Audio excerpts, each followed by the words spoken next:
Back. I am Vivek Bindra, international motivation speaker. वापस आए हूं। लोगों ने मुझसे काफी प्रश्न किया, बहुत प्रश्न करते हैं, मेरा माल बिकता नहीं है, क्या करूं, मेरा कस्टमर आता नहीं है, रुकता नहीं है, टिकता नहीं है, माल बेचने की कोशिश करता हूं, डिस्काउंट देना पड़ता है, स्कीम लगानी पड़ती है, क्रेडिट पीरियड देना पड़ता है, उधारी पे बेचना पड़ता है, कस्टमर जुड़ नहीं रहा है, नया धंधा है, क्या करूं। आज 3 प्रश्नों में उत्तर दे दूंगा आपको, उसके 3 steps to build your product strategy. Come on, 3 steps to build your product strategy. तो 3 प्रश्नों में उत्तर होगा और पहला प्रश्न है, who is your perfect customer, who is your perfect target audience? One more time, come on. Who is your perfect customer and perfect target audience? ये quick video है, इसमें मैं आपको एक टेम्पलेट और फ्रेमवर्क का छोटा सा एक्सपीरियंस दूंगा। पहला स्टेप है, आप लिखें my audience and not my audience. Perfect customer के लिए अपने ऑडियंस का डेमोग्राफिक साइकोग्राफिक समझिए।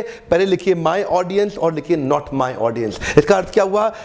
लोग परफेक्ट ऑडियंस में अपनी ऑडियंस का नाम तो लिख लेते हैं, लेकिन ये नहीं लिख पाते हैं, कई बार छोड़ देते हैं कौन मेरी ऑडियंस नहीं है। ये जितना आसान लग रहा है सोचने में, आसान है भी, लेकिन आप करेंगे नहीं, मुझे पता है, क्योंकि आप करते नहीं इसीलिए छूट जाता है। फटाफट लिखिए कौन आपके सही प्रकार के कस्टमर हैं और कौन आपके वो कस्टमर जो आपको टाइम वेस्ट करेंगे और जो आपको तंग करेंगे, परेशान करेंगे। शुरुआती धंधे के अंदर गलत कस्टमर आपके धंधे की लिक्विडिटी को निचोड़ देता है। ध्यान रखिएगा, एक बार और बता रहा हूं, शुरुआत बिजनेस स्टार्टअप के अंदर कई बार हम लोग गलत कस्टमर को एक्वायर कर लेते हैं। वो आपको बहुत निचोड़ेगा, बहुत तंग करेगा, ज्यादा काम कराएगा, पैसा देगा नहीं, डिले करेगा पेमेंट, कई बार पैसा भी मार जाएगा आपका। परफेक्ट कस्टमर कौन है, परफेक्ट कस्टमर कौन नहीं है, दोनों लिखिए। दूसरा प्रश्न है, what is my right product mix?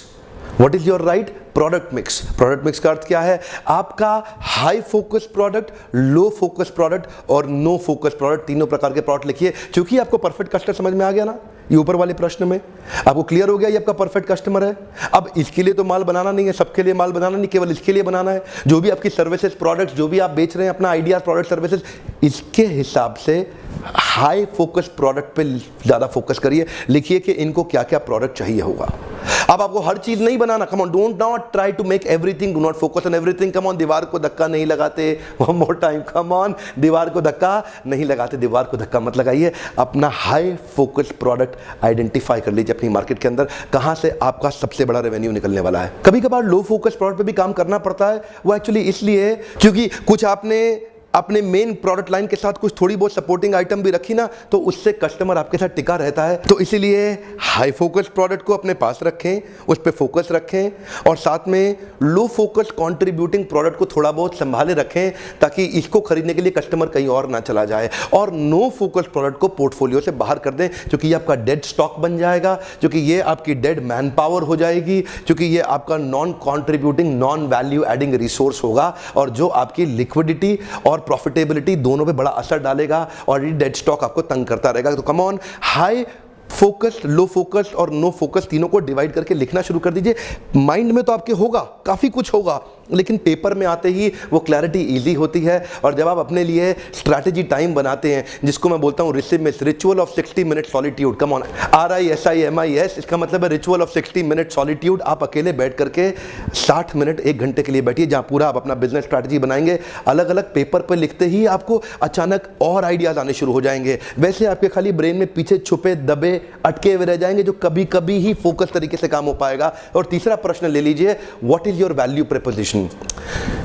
आपने पहले 2 प्रश्नों का उत्तर ले लिया, ऑडियंस फाइनल हो गया, प्रोडक्ट फाइनल हो गया, अब वैल्यू प्रोपोजिशन फाइनल करना है। See, you don't grow when you try to make money, come on, you only grow when you try to offer right value to your customer. आपके customer का demographic और psychographic, उसका खानदान क्या है, उसका खान पान क्या है, उसकी आन बान शान क्या है, उसके बारे में पहचानिए। फाइनली आपका सिलेक्टेड प्रोडक्ट हो गया है और सिलेक्टेड कस्टमर हो गया है। तो सिलेक्टेड प्रोडक्ट को सिलेक्टेड कस्टमर को बेचने के लिए क्या मार्केटिंग कम्युनिकेशन स्ट्रैटेजी होनी चाहिए, क्या वो एक्टिविटीज आप करेंगे जिससे आप बेचेंगे, इस कस्टमर को कौन सी वैल्यू चाहिए इस प्रोडक्ट में, जिस वैल्यू को आप इसके अंदर पैकेजिंग करके, वो पोजीशनिंग करके इस कस्टमर को आसानी से दे सकेंगे। आपका प्रोडक्ट कस्टमर फाइनल है, प्रोडक्ट कस्टमर के साथ में कम्युनिकेशन चैनल फाइनल करिए, ताकि वो कौन सी वैल्यू प्रपोजिशन के साथ खरीदेगा। टाटा नैनो के सेकंड पार्ट को आपने देखा होगा, अगर आपने नहीं देखा तो मैं नीचे डिस्क्रिप्शन में आपको लिंक दे रहा हूं, उससे जाकर के देखिएगा। वहां पे वैल्यू प्रपोजिशन को हमने एक्सप्लेन किया। कई बार परफॉर्मेंस वैल्यू होती है, कई बार फाइनेंशियल वैल्यू होती है, कई बार इमोशनल वैल्यू होती है, और कई बार रिलेशन एडिशनल वैल्यू होती है। तो आप किस वैल्यू के साथ उसको बेचना चाहते हैं, अपने कस्टमर को पहचानिए और उसके बाद पोजीशन करिए। हजारों कॉर्पोरेट्स और हजारों एंटरप्रेन्योर्स के साथ काम करने के बाद हमने कई बिजनेस मॉडल बनाए हैं जिसमें हम आपकी मदद करने के लिए ये वीडियोस छोटे छोटे डाल रहे हैं। अपने अपने व्हाट्सएप ग्रुप में अपने व्यापारी भाइयों को ऐसे वीडियो जरूर शेयर करिए। अगर आप सेल्स के अंदर हैं, आप मार्केटिंग के अंदर हैं, तो भी आपको ये वीडियोस बहुत काम आने वाले हैं।